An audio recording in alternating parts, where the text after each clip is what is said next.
everyone. My name is Bridget Cabrera, she, her, hers, and I'm the Executive Director of Methodist Federation for Social Action. MFSA has been around for over 100 years. We're an organizing network, and our mission is to mobilize, lead, and sustain a progressive United Methodist movement, energizing people to be the agents of God's justice, peace, and reconciliation. And we're so excited to be co-hosting this series of webinars with our partner, United Methodist for Kairos Response. We've been doing these for almost 2 years now. I can't believe how many webinars we've done. Just a few announcements concerning our call today. By participating in our webinars, we covenant together to co-create an equitable and brave space where we learn, engage, and grow in relationship together. We are recording this webinar, and that recording will be shared in the coming days. And as you have questions, feel free to type them in the chat anytime. You don't have to wait till like the official Q&A time. You can just type them in. We are collecting those. And if you can direct those questions to me, I'll show up probably at the top of your chat, Methodist Federation for Social Action. We can make sure that your questions are submitted to our speakers. Closed captioning is being automatically generated, so do expect to see spelling errors and other errors, but we do have closed captioning available if you need that, if you'd like that. And we are going to go ahead and get started. It's my pleasure to introduce our moderator today, Dr. Martha Banks, a retired clinical and research neuropsychologist and a former professor at the College of Worcester and Kent State University. Dr. Banks was the 2008 and 2009 president of the Society for the Psychology of Women and as a fellow of the American Psychological Association, where she served on the Council of Representatives and several boards and agencies and committees. Since 2011, Dr. Banks has served in several roles in the United Methodist Church, including being a certified lay speaker. She is also a General Conference and North Central Jurisdictional Conference delegate, and Dr. Banks traveled to Palestine in 2012 as a delegate with Interfaith Peace Builders. Welcome to Dr. Banks. Thank you very much for that kind introduction, Bridget. I want to welcome everyone and let you know about the United Methodists for Kairos Response. We call ourselves UMKR. We are a movement for Palestinian human rights, and our goal is freedom, justice, and equality for all Palestinians and Israelis. To achieve that goal, United Methodist clergy and laity engage in boycott and divestment campaigns, political actions to change government policy, and education to help our church and our society understand what is happening in the Holy Land and how we can support the Palestinian people in their liberation struggle. As Christians, the advocates in UMKR believe that God has called us all to this justice-seeking, peacemaking work. Today, we will have presentations, and our first presentations will address the bad and the ugly in how the press usually covers Israel and Palestine. We have two speakers today, and I'm going to introduce them one at a time. Our first speaker is Mariam Barghouti. She's a Palestinian writer, journalist, commentator, and policy analyst based in Ramallah, Palestine. She is the senior Palestine correspondent at Mondoweiss. Her reporting has been featured in the New York Times, The Guardian, Newsweek, The Intercept, CNN, among others. Barghouti is also a policy analyst for the Palestinian think tank Al-Shabaka and has contributed to various books and anthologies, including I Found Myself in Palestine. Born in Atlanta, Georgia, she obtained a BA in English Literature and Language at Birzeit University in Palestine and a Master of Science in Sociology and Global Change at the University of Edinburgh.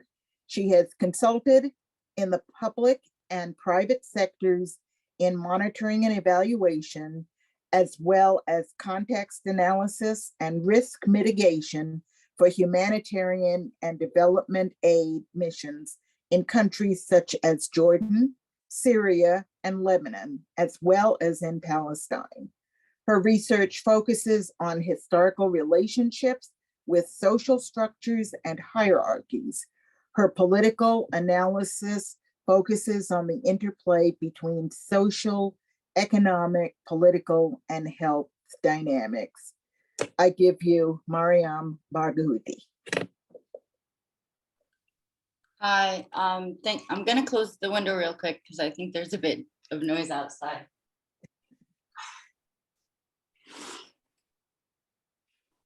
Wait, it's the call to prayer. I didn't time that well. But thank you for that introduction.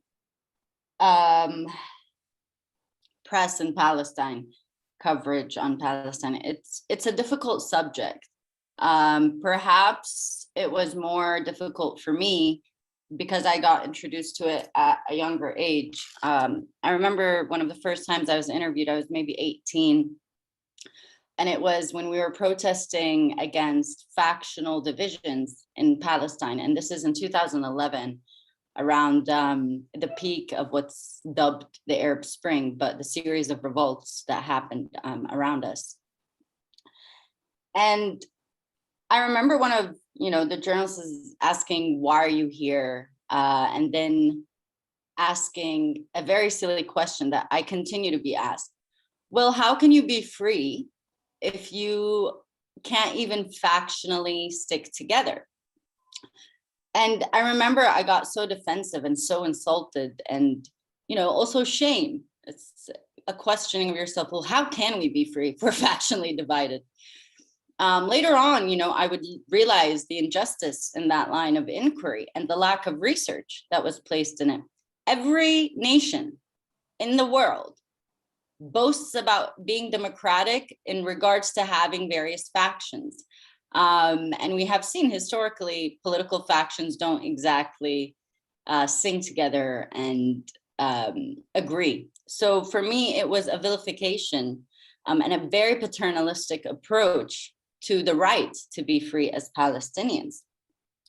And then came issues like, and I apologize, Marta, but for example, the notion of, well, we want a just peace for Palestinians as well as Israelis. Israel is an apartheid colonial state. That includes the population, the settlers, soldiers that are armed to the teeth, one of the strongest armies. These are all Israelis. They're the reason we're being shot at and killed and ethnically cleansed. So to say justice for both is also as though we're calling it a conflict. And this is part of, the problems with international journalism as well, especially that, from the global north, that tends to be very Eurocentric in its observation or reporting and bearing witness to other struggles, namely from the global south. So when we say justice for Palestinians and Israelis, I've never heard in my life anyone trying to create an equal and fair world by saying, let's get justice for the abused and the abuser together. It completely negates the disproportionate power relations and dynamics that are present. And it's a sign of fear. And I think this is kind of what brings us to the press and coverage, that for years I've worked with international journalists, and there was also always this fixation on both sides. First off, there isn't two sides. There's many, many more than two sides. That in of itself is reductionist, and it's homogeneizing the Palestinian population as well as Israeli settlers.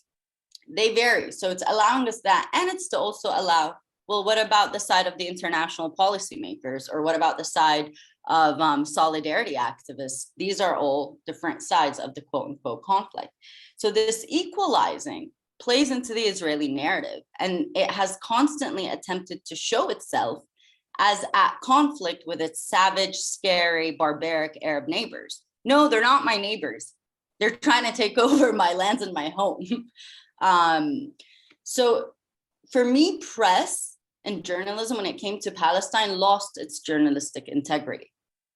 I saw the impact of lobbying and pressuring on editors that for decades would be hesitant to bring on a Palestinian as an analyst, not a Palestinian as someone to narrate their personal sob story, so they can alleviate themselves from the reporting work that needs to go in, but as analysts, as experts, as intelligent enough to speak about our own reality and what we want. And this kind of pushed me to start covering Palestine independently, especially as Maryam. I grew up between Palestine and the American South. So I was exposed to racism and racial hierarchies at different levels in different ways. One that was exclusively about me in Palestine. And in Georgia, Atlanta, Georgia, it was about being Black. And for me to see that there kind of as an outsider and here as experiencing the pain of supremacy made me realize the importance of relaying messages, the transmission of information, the creation of knowledge. The way I represent someone is a task that comes weighted. It comes with the obligation of not seeing the world as I want to see it. I wish it was two sides and two neighbors in a conflict, but the world as it is, sadly, it is an ethnic cleansing that is labyrinthine, systemic, and very strategic. In the Israeli Defense Forces, the Israeli military, and they say defense to kind of impact our psychological wiring to imagine them as heroes when they're not. But the Israeli army and its military strategy, and these are public sources, so you can just Google that and you'll read.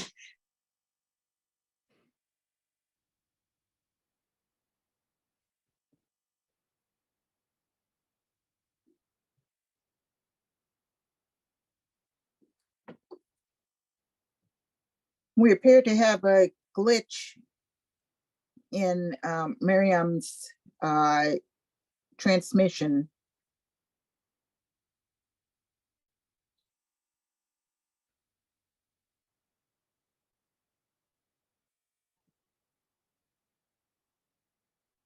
There's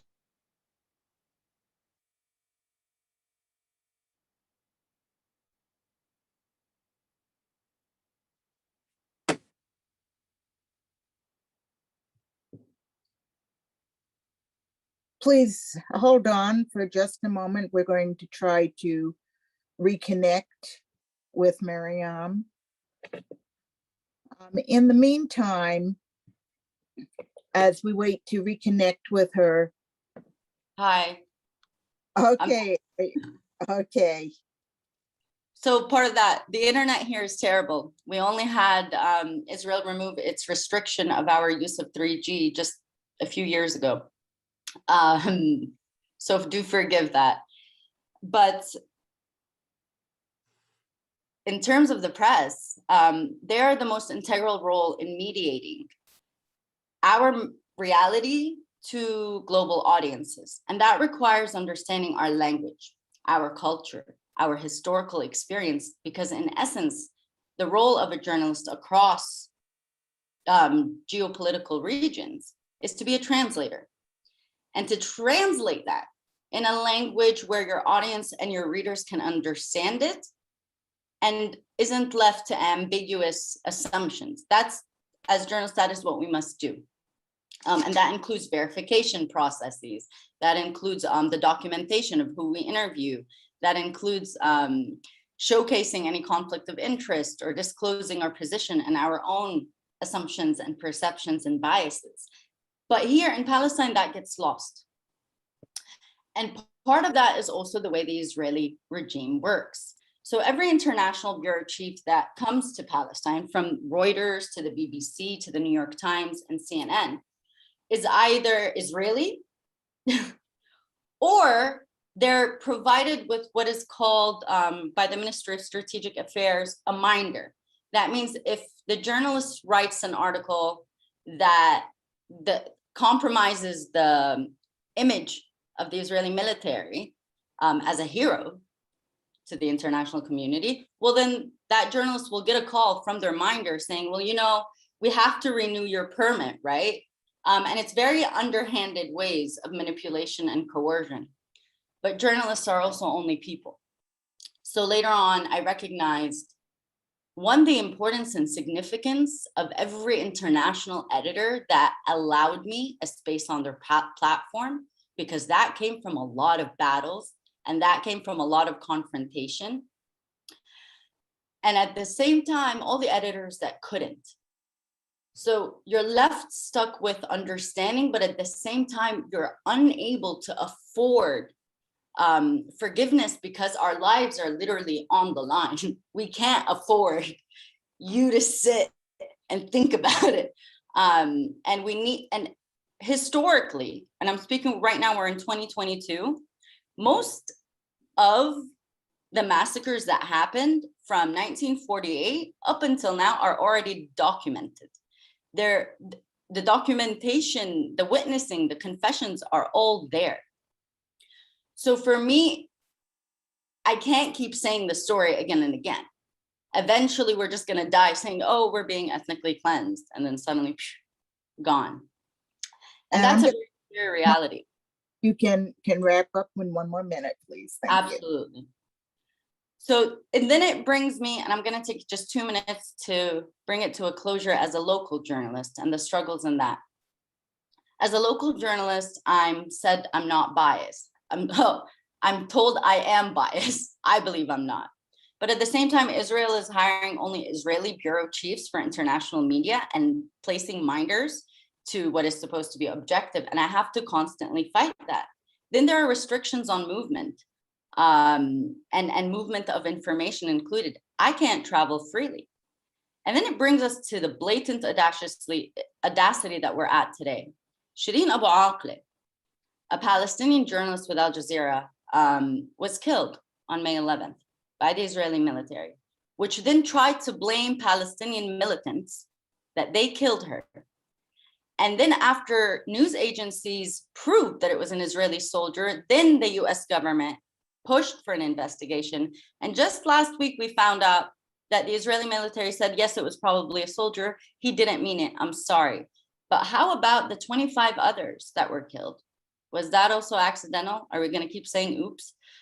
And yeah, so now we're at a place where we have to be braver in listening and hearing and absorbing and relaying. And I'll close it there. I'm so sorry if I took too much time. Okay, thank you very much. And I want to introduce our second speaker. Laura Al-Bast is a Palestinian American journalist, media analyst, and activist.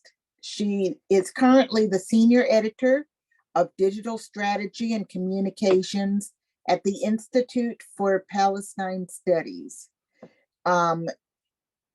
USA in Washington, D.C., as well as an organizer with the Palestinian Youth Movement. Her publications and appearances include The Washington Post, The New Arab, Al Jazeera, Doha News, TRT World, KPFA, and other outlets. Al-Bast is an accomplished researcher focused on public diplomacy and media governance in the Middle East and Northern Africa. A skilled Arabic English translator, she has contributed to dozens of projects in video, audio, and print, including Bloomberg and The Nation.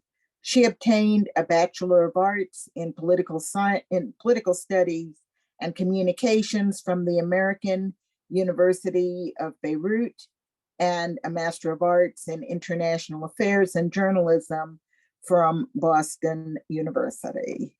Laura Al-Bast. Thank you so much for inviting me, and thank you, Mariam, for starting us off on this very, very infuriating topic most of the time. what I want to talk about and what I want to focus on is sort of what exactly happens when mainstream US media reports on Palestine or the Israeli occupation. And I'm going to focus on three things. I'm going to talk about the language that they use. I'm going to talk about the common themes that we see that we have to be aware of.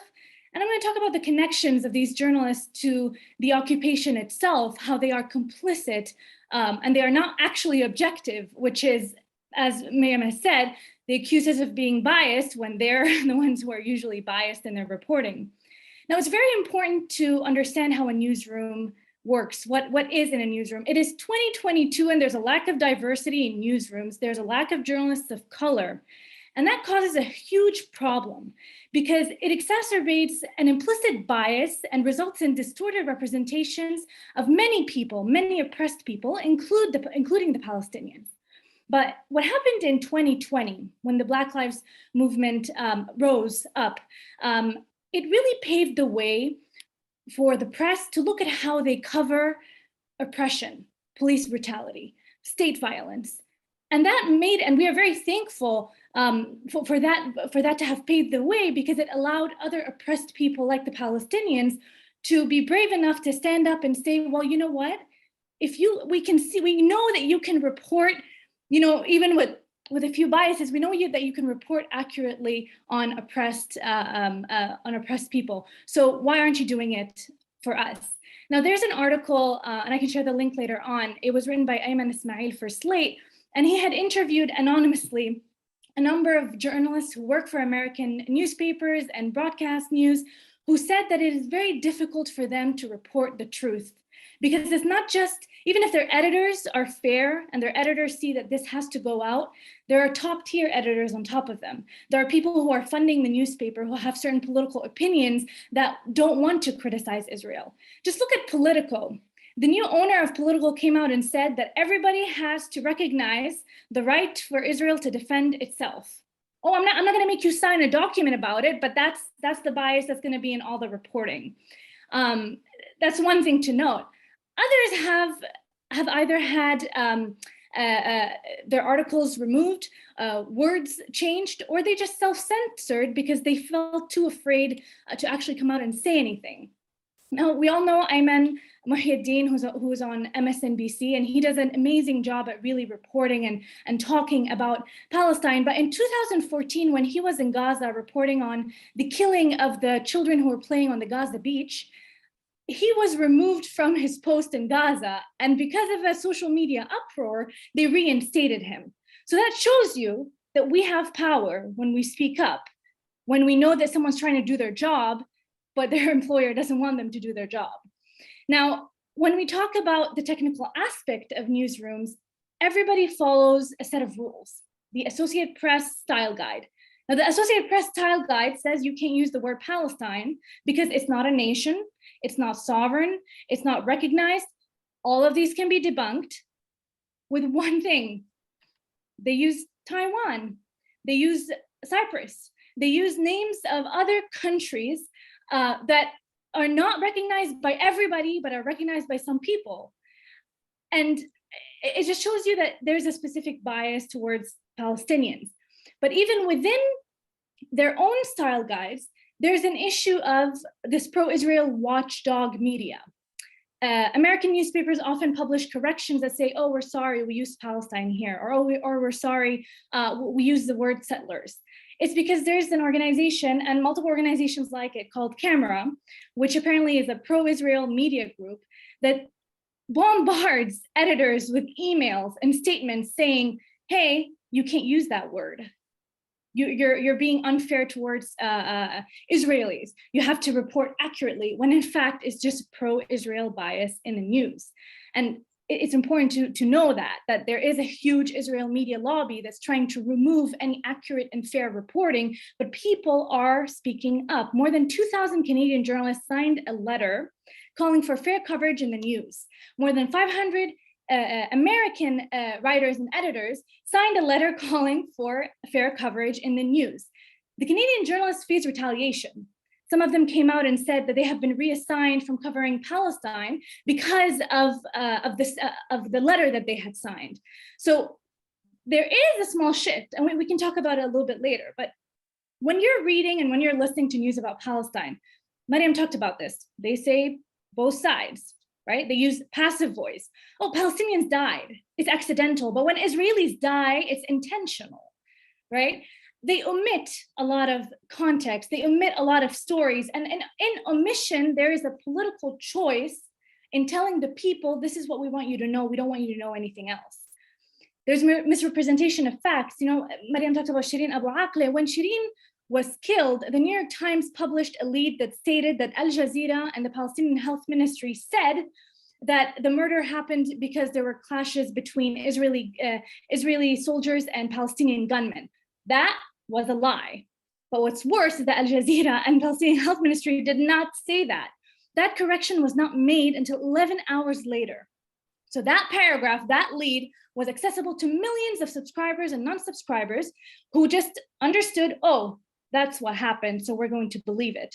It wasn't until activists on social media went out in an uproar criticizing the New York Times that they made the correction, they added someone else to the byline, et cetera, et cetera. Speaking up works. That's what I really want to get across here. And the other thing, you know, they seek primarily Israeli sources. They don't challenge them. Oh, a police officer said this, an Israeli police officer said this, it must be true, we're not going to question it. A military official said this, it must be true, we're not going to question it. But when they report on other third world countries, aren't they always questioning the statements of these countries? So why is Israel an exception? Why do we treat Israel as if it is a truth teller in the world? And you know, there's an experience that happened with me and in DC. A radio journalist called me and invited me and a colleague to speak about the onslaught on Gaza last year in 2021. And the reason for that is because he had invited an Israeli occupation forces spokesperson who talked very casually about the concept of knocking on the roof. When Israelis send a small rocket, a small missile, to the rooftop of your house to tell you, hey, we're gonna kill you in 2 minutes, so get out. And they just breeze through it as if that's a normal thing that happens. Like right now, I'm sitting in Foggy Bottom in DC, and if someone knocks on my roof, I'm just gonna walk out so I don't die. That's not normal. So they had calls from local listeners saying, hey, what the hell is this? Can you please talk to a Palestinian? And so they brought me and the colleague, and we really talked about what was actually happening. And I had never been invited to speak before. So to me, that was also a shift in terms of like, they're looking at young speakers at the same time, right? Young Palestinian speakers. But he asked me about Hamas, which is a common question every single Palestinian is ever going to be asked, because apparently I look like I'm a representative. And I had to tell him, like, I'm not gonna answer that. And he felt the need to stop recording the interview to tell me that he is a journalist of color and he does not condone any acts and he did not mean to offend me. And then he went back to it. I'm like, why did you ask me that question? What is the relevance of that question? And you know, just to wrap up a little bit, it's also what they also do when they frame things is they do a lot of PR work for Israel. So most of the time, reporting on Palestine spikes when there are incidents or moments of escalation or escalation of violence, right? That's when we usually see Palestine in the news going viral. But on the off times, which is really does not exist, look at Masafriata, they just arrested a journalist, they keep demolishing homes, we continue to be ethnically cleansed, but it's not newsworthy. But what they do on the off times of these reportings is that they do a profile about a Palestinian with an Israeli citizenship who's a normalizer, who doesn't believe in the protection of Palestinians, and how he's a huge tech guy and he has 60 million followers, and look at the controversy he causes within his community. They do a piece about this Olympics team that Israel is sending, I don't know, to play in Tokyo, and look at them, they're so great. They talk about Israel as the underdog surrounded by their enemies. They find many ways to sort of put this idea in our head that Israel is a democratic country. Look, they're just like us, they play sports, right? Look, they're just like us, they have social media influencers. We love them, we like them. So I just want to, put that out there. And the last thing, I'll focus on is just, I talked about a little bit complicity to the occupation. So many bureau chiefs of the New York Times in Jerusalem have sons who have served in the Israeli occupation forces. Isabel Kirshner, who I hate, I'm just going to say it, is a reporter on Palestine and Israel, and she has a son and husband who served in the Israeli occupation forces. The board of directors of the New York Times do business in Israel. They play ads for their companies on Israeli TV. They own gaming companies in Israel. So when we talk about follow the money or follow who owns these media corporations, these are people with interests, with interest in profit. These are Americans with interest in profit. And that's why when someone files a story and they talk about how Palestinians were killed, and that story gets rewritten and reframed and repurposed, even if editors are for it, it's because there are all these other lines, all these style guides, all these owners, all these rules, not really hidden rules, that they have to follow in order to report in what they believe is accurate. And what I will leave you with is a recent article from the Wall Street Journal where they talked about, they're talking about ceasefire and Islamic Jihad and everything that happened recently. But then they mentioned this one paragraph about, and I'm sure all of you have seen it, of the children who are brothers and one cousin who were killed, targeted and killed at a cemetery in Gaza. And they put that line without any context. They refer to it as an incident where children died. They don't say who killed them. They don't say what the incident is. They don't name their names. They don't say their ages. It's just a casualty. It's an accident that took place as Israel preemptively defended itself. So I'll leave you there. And yeah. Thank you both for introducing this topic and giving us a good picture of where we are right now. And what I'd like to do now is I'd like to shift a little bit and ask about any improvements you have noted in the press, what the significance is of those, and what might be the reasons for any changes. Where are the changes coming from? And we really would like to hear whatever opinions you have on this subject. And either one of you can go first.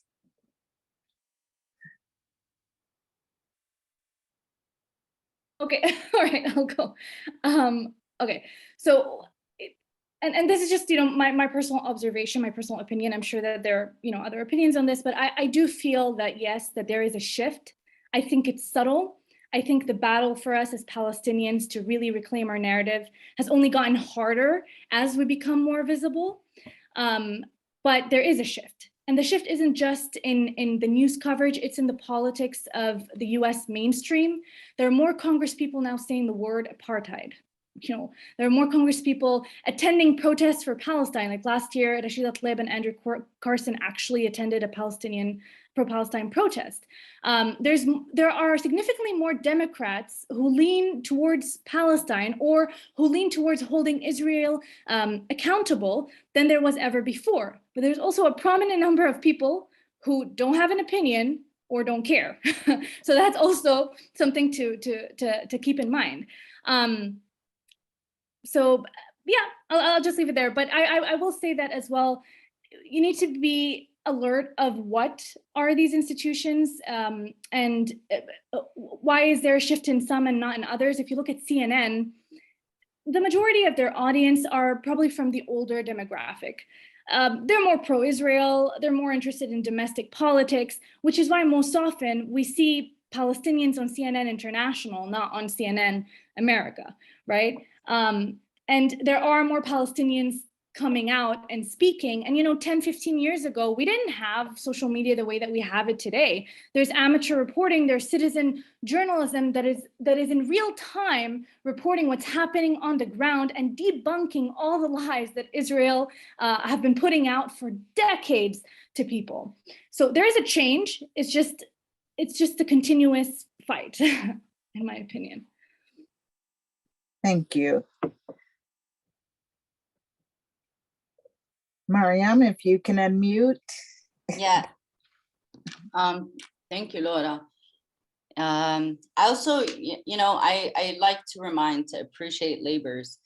One, such as joining this panel, moderating it, hosting it, Laura for recollecting. I know it comes from a lot of pain, also our investment in knowing so many details. But I will limit myself to answering kind of just 4 headlines and what improvements I've seen, what are the changes and why. So one of the improvements that I was able to see is the bravery of people to learn. And I'm someone that firmly believes anyone, if you want to see both sides, okay, but show both sides. And I'm certain when the Palestinian side is genuinely and accurately represented, people will recognize the justness of the cause. Without accessorizing, Israel does enough to show it. So it's this bravery of it. The second thing is the ability of communities as well as press to override things. So Israel has this thing called a military censor, and any journalist operating from the region has their stories censored if they include information about the Israeli military. Because this law does not apply in the US, many of the exposés about which weapons the Israeli military is using is being done by quite brave, I think, American journalists, for example, or European, or there are many, namely the UK. But then there is, and I think this was the biggest improvement that happened, a discourse change. I write my reports about Jenin and Nablus, and I say Palestinian resistance fighters. I don't say militants. And the ability to be able to do that, and Mondoweiss is US-based, for a mostly US-based audience is huge. The second is the ability to overcome representing this as a religious war. I'm really glad that that's kind of changed and improved in terms of coverage, because embedding it in a religious war is the way Israel continues to manipulate the reality. Oh, the Arabs just hate the Jews, right? And anything you say that's critical of Israel becomes anti-Semitic, rather than seen for what it is, which is being anti-apartheid and ethnic cleansing. And then there is the change in the way an Israeli soldier is represented and the way a Palestinian is represented. I see less and less the name terrorist, even though mostly what we're represented as are just, we're just rioting in the street for no reason. We're just decided to have a political rave instead of context. So more contextualization is coming out, more historical references I'm seeing in reports. And I'm seeing, journalists not being afraid to ask questions that will at least allow us to answer the reality if they can't say it. In terms of the changes of the where, how, and what, I'm gonna kind of come back to Palestine now.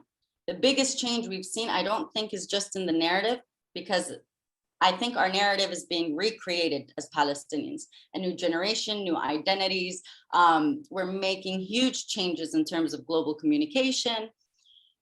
So we're recreating a narrative, and that means our practices and our behaviors are also changing.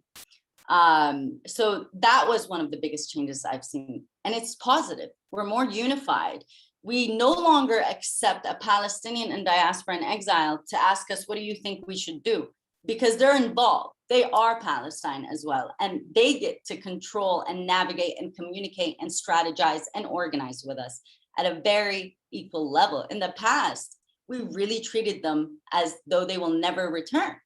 That's it. There's just the exile population. No, this is a population that can and will return. I believe vehemently that we will return, and this land will be free, because the only constant is change. And empires fall all the time. And then the second thing is the shift in the way we understand Palestine. I think a large part of it is owed to COVID. So after COVID and the destruction that we have seen, I think there was also a shift and a weakening of global populations to not be able to afford that extra energy to deny a truth, because that's mental work as well. And then the second thing about COVID was no international journalist was allowed to come because flights were being canceled and they were restricted. So when we were up in uprising, the only source of information was us. And of course, we dealt with the systemic censorship, removal of posts, and that just also exposed an entire sector's human rights violations. So I think that's also part of what happened in terms of the change. We kind of had a final chance, not because the world decided, okay, we'll hear you out, but because an entire pandemic consumed the world, that we finally had a chance to speak. And I think that's part of the change, which brings me back to my first point. Anyone that really hears two sides will eventually, come back and recognize this as an ethnic cleansing. We're growing more into ourselves. Okay, thank you both. And I want to move on to how we can all work to improve press coverage of Palestine. And I want to let our listeners know about an initiative called WRITE, WRITE ! This is an action initiative to bring voices that support justice for Palestinians into the media sphere. WRITE! Alerts offer you the opportunity to stand up for fairness in the media and human rights in Palestine by making your voice heard among the people who generate news articles and opinion pieces. If you support universal human rights and want to see better reporting on Israel and Palestine, sign up to receive these alerts. You will receive occasional emails, about a couple a month, about articles that are relevant to the Palestinian rights movement with an action that you can take in response. No one will be checking to see if you actually wrote a letter to the editor or took some other action. So you can sign up by sending an email to WRITEALERT@outlook.com, asking to be added to the mailing list. And the address is also being posted in the chat. And this is a practical way we can all take action on what we have been hearing about today. And now I'm going to take a look at some of the questions that have been entered into the chat. So I'm going to ask our speakers if they can say, ask what other actions would you recommend that we take to improve press coverage of Palestine? Okay, go. Oh, okay, I'll be quick.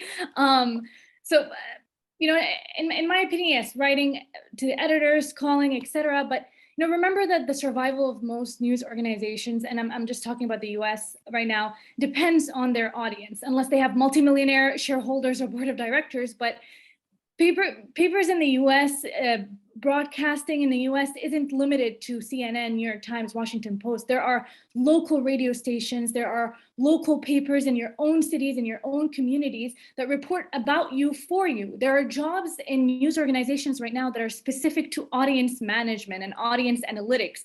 What do our readers want to read about? What was the reaction of our readers to this thing that we covered about, I don't know, this play, this theater, etc.? They care about your opinion. So you should say something about it. Don't just write a letter to the editor for coverage related to Palestine. If you see a paper who has already done good coverage or published a Palestinian or hosted a Palestinian, send them a thank you note. And that has been done multiple times for multiple Palestinians who have been published in the Washington Post, for example. There has been letters received by the editors saying, hey, we're calling you from, or we're writing you from the Association for Middle East Journalists. We just want to say thank you so much for offering space to so-and-so, right? This happens, this is important. Show them the positivity, not just the negativity. The other thing is, which I think is important, is support independent journalism, independent journalists, independent journalism organizations, Palestinians who are reporting on the ground, seek them, raise them, talk about them. Mondo Weiss does an amazing job at looking at reporting done in US mainstream media, specifically New York Times, and debunking things that have been reported on there. We do this as well. At the Institute for Palestine Studies, we have a bias column called the Press on Palestine, and we look at the Washington Post, Wall Street Journal, New York Times, look, okay, why did they contextualize here? What was wrong here? What was right here? These are important to always just sort of inform yourself to really understand, how do I critically read something that has been published about Palestine? How do I critically listen to this thing? What is wrong with this and what is right with this? And lastly, you know, there are a lot of journalists who are speaking up in their own newsrooms. And I think that, and it's not just your responsibility, I think it's the responsibility of everyone to just call for more diversity in newsrooms. I think that's really important to move us all forward. Okay, thank you. I want to talk about an article that Michelle Alexander wrote in January of 2019 for Martin Luther King weekend. Her article was called "Time to Break the Silence." It's available to read on the UMKR website. And we wrote an article reviewing it and the history of Black Palestinian solidarity. But it seems that it's difficult to find anything that Michelle Alexander has written or spoken about Israel and Palestine since that essay. Are either of you aware of articles she might have written or places she might have spoken? And what do you think might have happened to prevent her from continuing to speak out?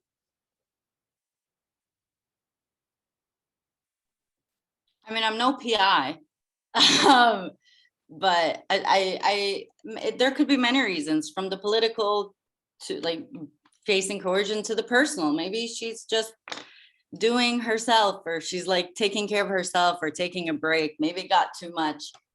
There are many things that could have prevented her. And I just hope she's well and it's not any corrupt practice.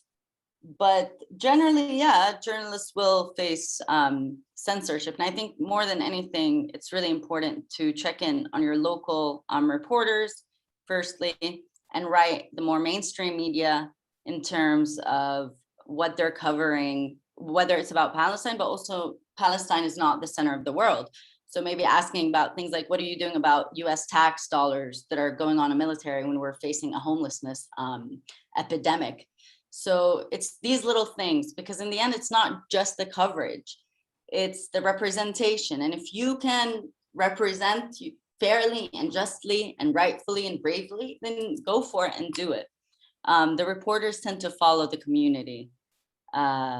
So, you know, if they want something to report on accurately, show them how it is also done. Maybe they lack the language. Let's afford people their ignorance. Maybe they need resources, offer them your Palestinian contacts, give them articles you've read, but let's afford people their ignorance as well, and the right to learn and unlearn.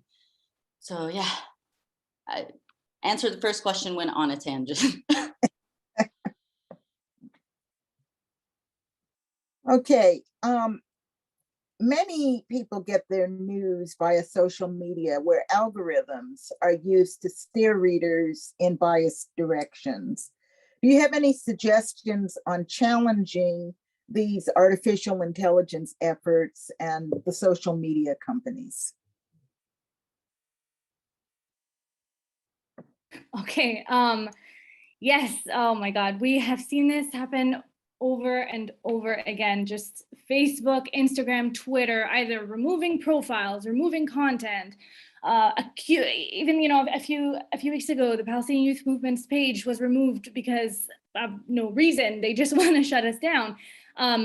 Well, other than algorithms, what you need to know is that there are these sort of online soldiers, let's say, online Zionist soldiers that target any mention of Palestine, Palestinians, anything that is pro-Palestine, Palestinian. They try to target one person, bombard them with tweets, reports, until they get removed or get censored. Now, there are organizations who are working to sort of expose that. They're trying to work with these big tech companies on sort of opposing that, like Hamle in Palestine, Access, et cetera. I think what we can do, and maybe Mariam can speak to this a little bit more, but I think what we can do is just keep talking about Palestine, keep tweeting about it, keep writing the hashtags, keep asking for the people to be reinstated, their accounts, et cetera, and all of that, because that makes a difference. Because it's not just the Zionists online who are capable of bringing us down. We are capable of bringing us back online and bringing us back up. So that's really important to keep in mind. And I'm really waiting patiently for the Facebook papers to come out. I don't know if you've heard, there was a whistleblower a few months ago, or I think last year, who came out and said that the Facebook has been advocating for a lot of right-wing extremism pages and comments and articles and all that on their pages, including on Palestine. And there's a whole folder just about censorship on Palestine and how internal employees are speaking out about this, right? It hasn't been declassified yet, so I'm waiting for that. But also look at Google and Facebook right now. They were protesting in the Bay Area because of all these sort of censorship and crackdowns on their own opinions as employees. So this is really important to support as well. And Mariam, maybe you can add to that. Yeah, maybe I can build on that. So Laura was also talking about, kind of their online soldiers. So just between May and June of this year, the Israeli military held its largest military training that has happened in decades in Cyprus between the end of May and early June. And part of the priorities in that training was land, sea, air, and cybersecurity. So that also means that Israel's transferring the battlefield to online interactions and communications, which makes sense because we are increasingly becoming a technological community that employs different ways of communication. So that would also entail expect an increase in censorship and expect an increase in what are very racist algorithms that are done because no one's really doing the work or asking, hey, could our algorithm be racist, or maybe possibly promoting apartheid somewhere. So it's that. But in order to override it, there are two things. I think one is call up these organizations, these corporations, Meta, et cetera. Again, as consumers, and we are consumers, we get to dictate supply and demand chain as well. So if you're silent about the censorship, that is a demand, and they will continue with it.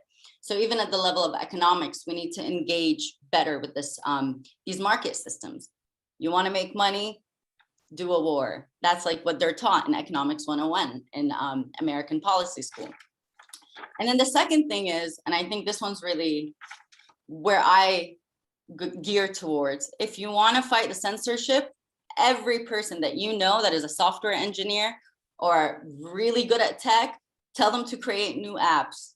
let them send it our way. And I really think, this is how we can override. If they're going to keep censoring, let's go elsewhere. And this is the kind of community we're building together.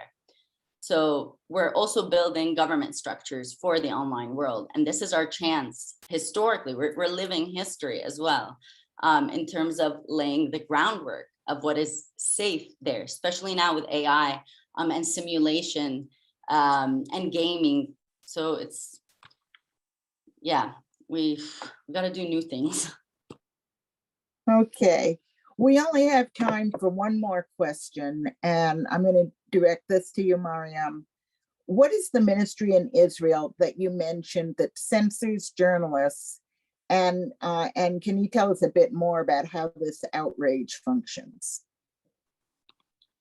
So it's called a military censor, and it is AI as well in terms of Israeli affairs. So Israel does not like to show the strategy it's currently playing or what weapons it's using. So journalists, Israeli journalists included, are not allowed to share certain information. So most of Israeli affairs are considered classified by virtue of being associated with the military. So they really control what is coming out. And this is what we saw last year during the assault on Gaza. Israel fed wrong information to a New York Times journalist so that they can twist the dynamics of war to their advantage. So that's also an assault on media. But the ministry was the Ministry of Strategic Affairs. But you also want to keep in mind that when it comes to media and journalism censorship, that also falls under the Ministry of Foreign Affairs in Israel. So you want to look into both their policies. And for any journalists covering the West Bank and Gaza, you want to look at the Israeli Defense Forces policies, because us under military rule also means anyone that comes here is under military rule. Okay, thank you very much. I'd ask for a round of applause for, and you can use your little emoticon for the applause.